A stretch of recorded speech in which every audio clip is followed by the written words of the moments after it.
Me llamo Joaquín, tengo 29 años, y esta es la historia del último día de Acción de Gracias que pasé con mi familia. Digo último porque fue la gota que colmó el vaso después de años de cargar con una familia que no me veía como hijo, sobrino o hermano, sino como un cajero automático con patas. Desde que empecé a trabajar como ingeniero de sistemas y logré cierta estabilidad financiera, mi familia encontró formas sutiles, y otras no tanto, de convertir mi éxito en su fuente de comodidad. Todo disfrazado de unidad familiar y ayuda mutua. Al principio no me molestaba. De verdad, me sentía bien ayudando. Pagar el seguro del auto de mi papá, transferir algo cada mes para los medicamentos de mi abuela, incluso cubrir la suscripción familiar de Netflix para mis primos. Era mi forma de devolverles algo. Pero con el tiempo, ese algo se volvió una obligación silenciosa, una expectativa no escrita que ya no tenía nada de agradecida. Todo empezó a cambiar hace unos meses, cuando tuve un bajón anímico bastante fuerte. Nada clínico diagnosticado, pero lo suficiente como para alejarme un poco. Empecé a responder menos en el chat familiar, rechacé algunas invitaciones a cenas, y me enfoqué en terapia y en mi trabajo. Necesitaba silencio, espacio, pero en mi familia, el silencio es visto como traición. Cuando no das explicaciones, ellos las inventan. Y así empezó el murmullo en los grupos, que si estaba distante, que si me creía más que los demás, que si seguro ya me estaba olvidando de quién lo crió. Nadie me llamó directamente para preguntar si estaba bien. Lo que sí siguieron llegando fueron los recibos, las solicitudes por Bizum, los ¿me puedes adelantar esto y luego te lo devuelvo?, que nunca se devolvían. Y yo, estúpidamente, seguía pagando.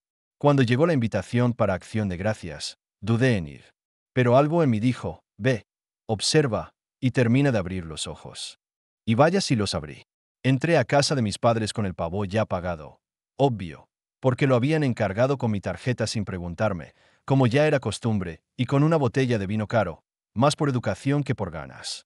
Mi madre me saludó con un beso en la mejilla, seco como papel, y dijo, sin una pizca de ironía, no merecías un lugar en la mesa. Has estado muy frío últimamente.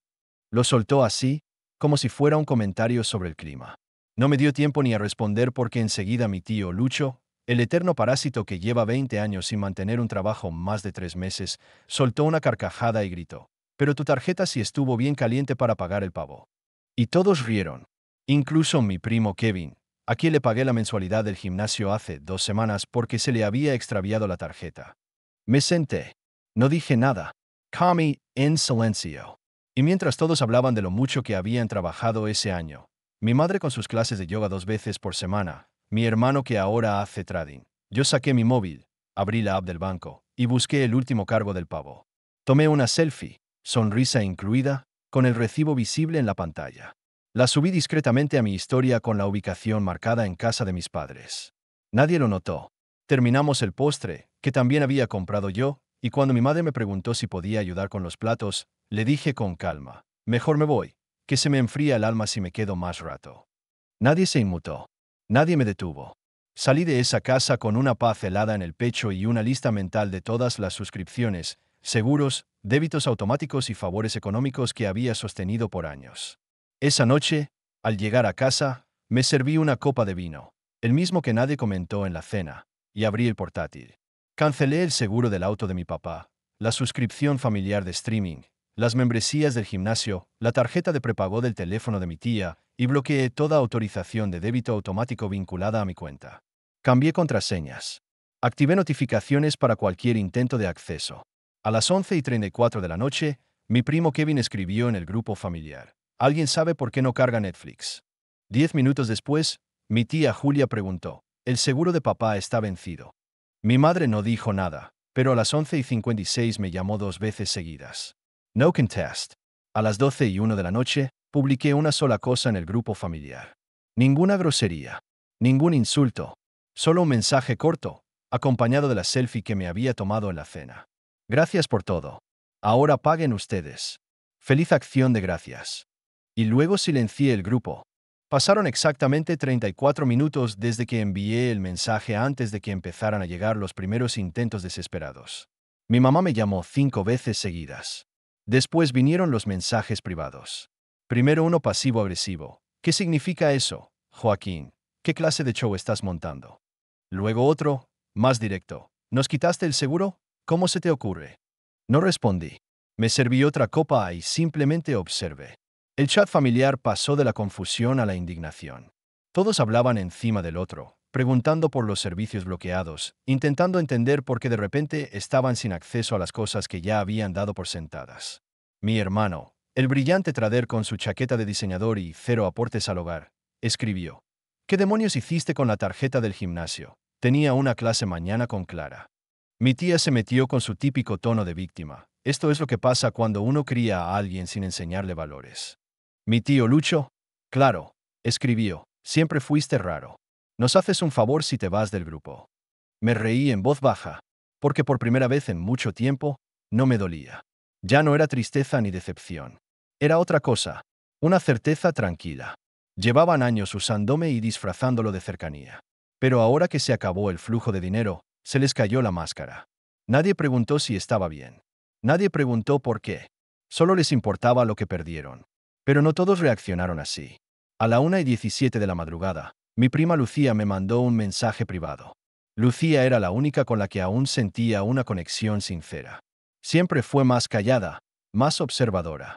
Me escribió: no sé qué pasó, pero lo que te dijeron en la cena fue cruel. Yo también noté cómo se rieron. Y no es justo que te traten como si fuera su billetera. Si necesitas hablar, estoy. Ese mensaje me hizo detenerme. Me recordó que no toda la familia era un desastre. Que incluso en medio del caos, aún quedaba alguien que me veía como persona y no como proveedor. A la mañana siguiente, encontré el buzón lleno de correos, la mayoría de ellos alertas de servicios cancelados, quejas y amenazas de cancelar relaciones familiares si no restablecía lo que había quitado. Mi madre me dejó un mensaje de voz llorando. Decía: no puedo creer que nos estés haciendo esto en estas fechas. ¿Acaso ya no nos quieres? Después de todo lo que hicimos por ti. Todo lo que hicimos por ti me revolvió el estómago.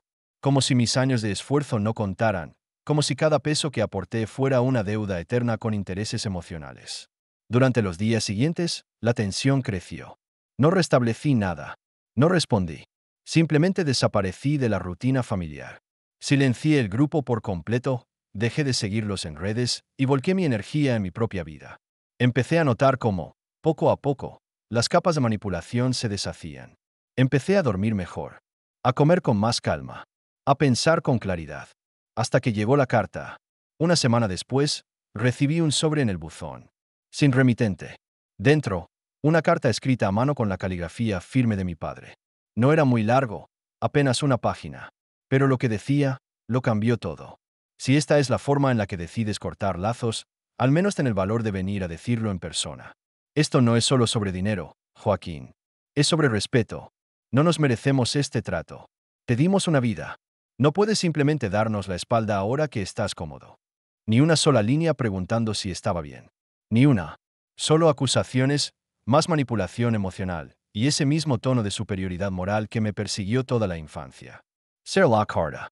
La dejé sobre la mesa. Me quedé mirándola un rato. Y ahí fue cuando decidí que no era suficiente con cortar los pagos. Era hora de que realmente entendieran cuánto daño habían hecho.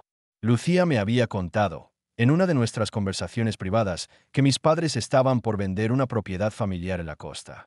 Una casa que, según ellos, entre todos habíamos mantenido, pero que en realidad yo había reformado casi en su totalidad con mi dinero.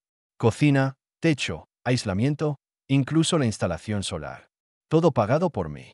Pero como la propiedad estaba a nombre de mi padre, ellos pensaban que podían venderla sin siquiera consultarme. Y ahí encontré el momento perfecto. Porque había una cláusula que ninguno de ellos recordaba. Una cláusula que yo había exigido cuando pagué por la reforma completa, y que ahora se convertiría en la pieza clave de todo lo que vendría. La cláusula estaba en un documento que firmamos hace 3 años, un acuerdo privado que exigía antes de soltar un solo euro para la reforma. Mi padre lo aceptó de mala gana, bufando algo como: es solo un papel.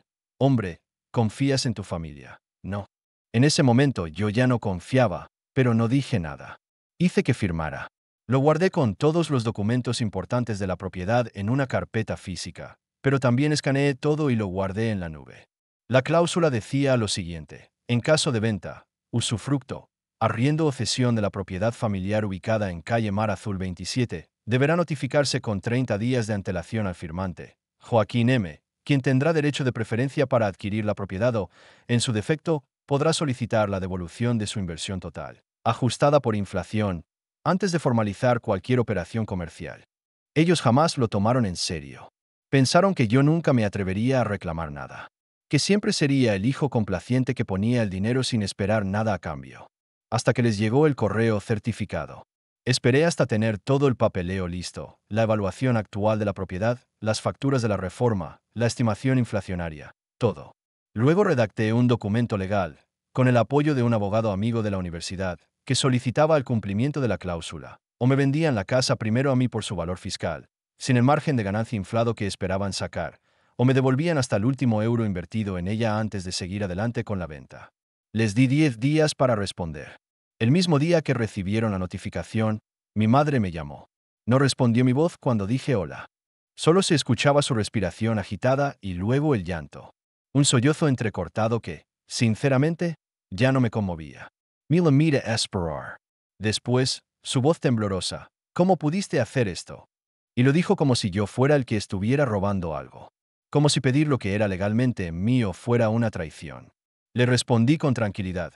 Estoy usando la misma energía que ustedes usaron conmigo en acción de gracias. Solo que con papeles en lugar de sarcasmo. Colgo. Esa noche, el grupo familiar revivió de golpe. Mi tío Lucho escribió. ¿Ahora quieres dejarnos sin la casa de la playa también? It is miserable, Joaquín. Mi hermano añadió. Estás destruyendo a esta familia solo porque te sentiste ofendido por un chiste. ¿En serio eres tan frágil? Nadie se preguntaba por qué había tomado esas decisiones. Nadie se detenía a pensar que quizás no era por un solo comentario, sino por años de desprecio, de silencios, de favores nunca agradecidos. Pero Lucía sí entendía. Me llamó 2 días después. Me dijo que mis padres habían entrado en pánico, que ya estaban en negociaciones con una pareja interesada en comprar la casa, y que la venta se había frenado en seco. Estaban furiosos, pero también asustados. La inversión era mía. Todo lo que le daba valor a la propiedad había salido de mi bolsillo. Sin eso, solo era una casita vieja y mal ubicada. Sin mis mejoras, no podrían pedir ni la mitad de lo que planeaban. Y entonces mi padre me escribió un correo. Formal, frío, sin emociones, como si fuera un desconocido. En él, me ofrecía devolverme la inversión en cómodas cuotas sin reconocer la inflación, sin mencionar mi derecho preferente a la compra, y dejando claro que solo hacía esto por el bien de la familia. Lo leí 3 veces. Me reí y lo rechacé. Le respondí con una contraoferta. Yo compraba la casa por su valor fiscal, tal como estipulaba el contrato, y ellos se quedaban con la ganancia simbólica de las mejoras que ellos no pagaron. Si no aceptaban, iría a juicio. Sabía que no querían eso. Sabía que la sola idea de exponer el papelón familiar ante un juez les aterraba más que perder el dinero. Pasaron los días. Silencio. Y en medio de ese silencio, empecé a notar algo curioso. Familiares que antes me hablaban constantemente dejaron de escribir. Me dejaron de seguir en redes. Me eliminaron de chats. La familia se estaba alineando, pero no conmigo. Se agrupaban detrás de mis padres, pintándome como el traidor. El egoísta. El ingrato. Y por primera vez en mi vida, no me importó. Porque entendí algo vital. Prefería estar solo, pero en paz, que rodeado de gente que solo me quería mientras pagaba por su comodidad. Finalmente, a los 7 días exactos del plazo, llegó la respuesta. Una notificación formal aceptando mi oferta de compra. La casa de la playa sería mía. Ellos estaban derrotados, pero aún así, mi madre intentó llamarme una vez más. No para disculparse, no para entender, solo para decir, espero que seas feliz con esa casa vacía. A ver si el mar te hace compañía cuando nadie más lo quiera hacer. Y colgó antes de que pudiera responder. Lo que no sabía era lo que yo tenía planeado para esa casa. Y ahí es donde todo tomó un giro inesperado. La escritura de compraventa se firmó un martes por la tarde, en una notaría del centro. No hubo abrazos, ni sonrisas, ni palabras innecesarias. Mi padre, con la mandíbula tensa, firmó con la misma mano con la que me enseñó a escribir cuando era niño. Mi madre ni siquiera entró. Se quedó en el auto, mirando por la ventanilla como si estuviera presenciando un funeral.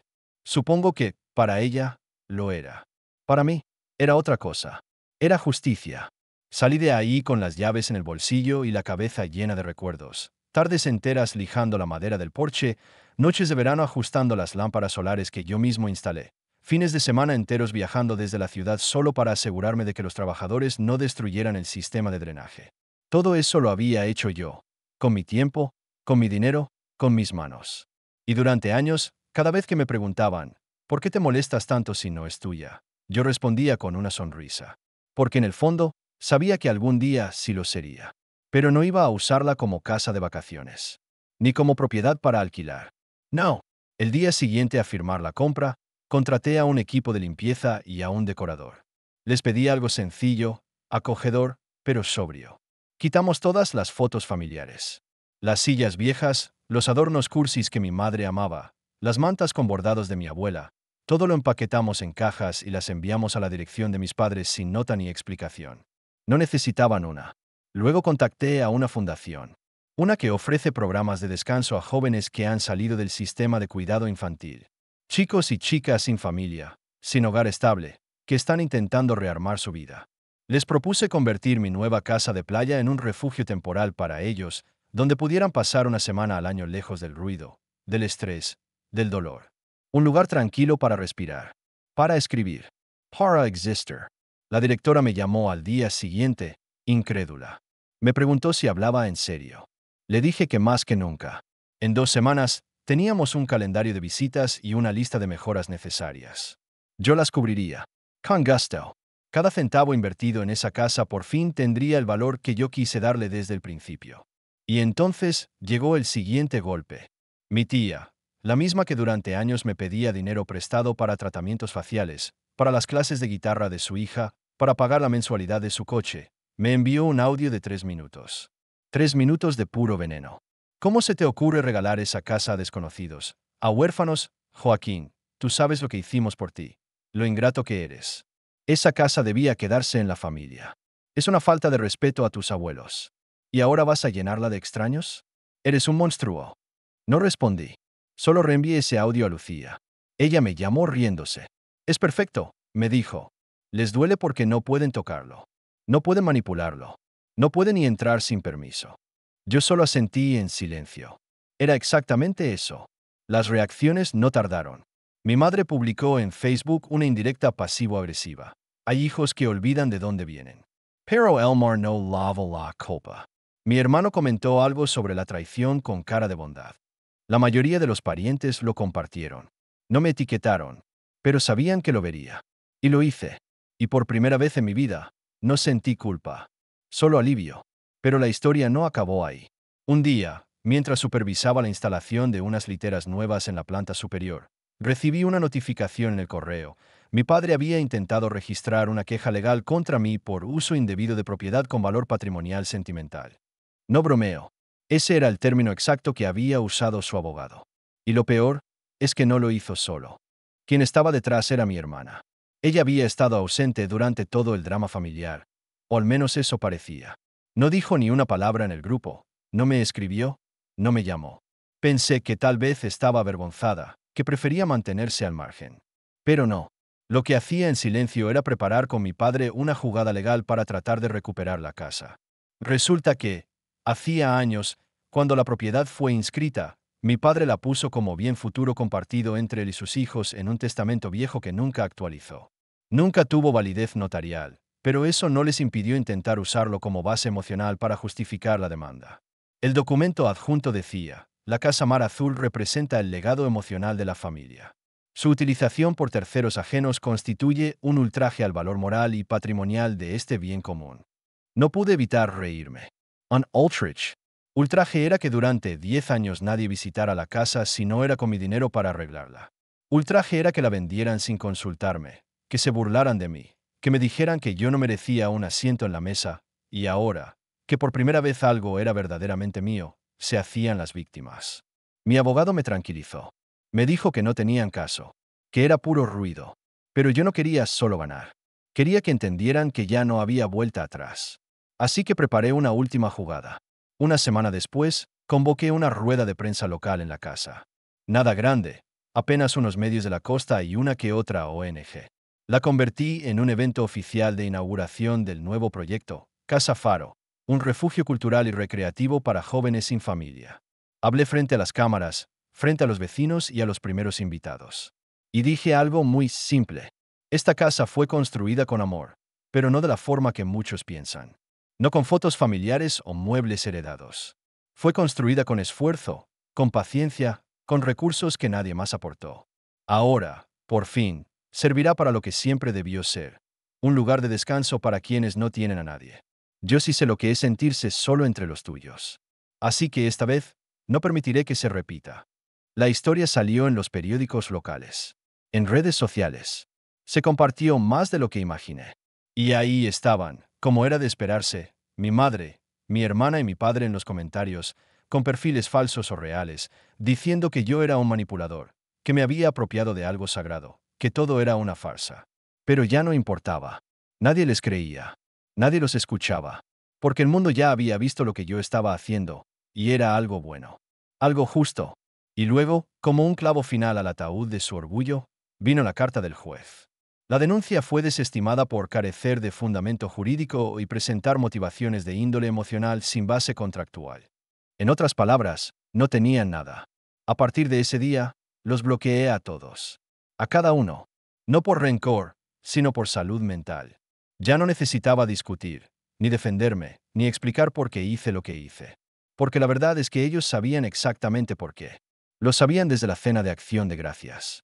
Desde el momento en que se rieron. Desde que mi madre dijo que no merecía un lugar en la mesa. Ese día, cuando puse la primera llave en la puerta de Casa Faro, me quedé en silencio unos segundos. Respiré el aire salado, cerré los ojos y escuché el sonido del mar rompiendo en las piedras. Y entendí que había recuperado algo mucho más grande que una casa. Había recuperado mi vida. Y esta vez, no pensaba compartirla con nadie que no supiera valorarla.